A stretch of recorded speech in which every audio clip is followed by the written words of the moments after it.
if you look at economic policy making now, obviously there's a Democrat in the White House who wouldn't necessarily be open to your advice, but in a year there could be a change. What would be the first things you would advise a new Republican president to do? Well, you know, first place, stop spending. I mean, then we want to have a lower base, broad base, flat tax. Any cutting of rates and broadening the tax base is the perfect way to go. Spending restraint. I would then have them focus very much on the dollar, the way it was done with Alan Greenspan, Paul Volcker, and the others. I mean, also Arthur Burns, McChesney Martin. Not this Fed that is not populated by competent professionals. It's people selected by political leaning. And then I would have deregulation. Trump was just great on deregulation. I just go through and deregulate energy, regulate everything you can get your hands on, and then move to expand free trade. Low rate, broad base, flat tax, spending restraint, sound money, minimal regulations, free trade, and then get the heck out of the way and let the markets work and create the solutions in a good fiscal, monetary, trade policy environment. I wonder if you could expand a bit on the flat tax idea, because actually, before Liz Truss became Prime Minister, I proposed to her that we should move to a flat tax here.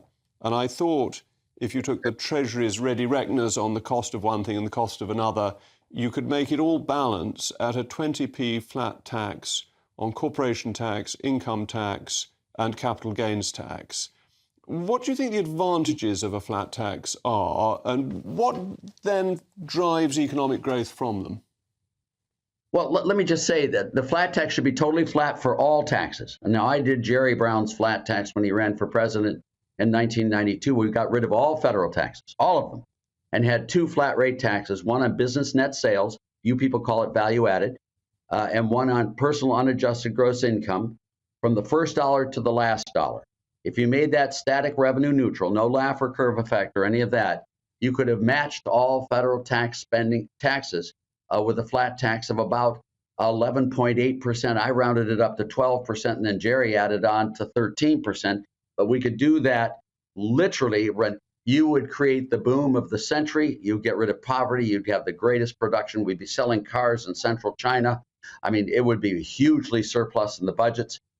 Britain should do that. Now, in one of your exchequer documents, if I remember correctly, they looked at the Laffer effect of the Gordon Brown tax increases. I don't know if you'll remember that. And they found that there was a huge drop in the number of taxes collected from the top 1% of income earners there in Britain. They ran into a recession, et cetera. The documentation is that your flat tax, whether it be 20% or mine 13%, would work wonders for the economy and would bring Britain back. You'd make Great Britain great again.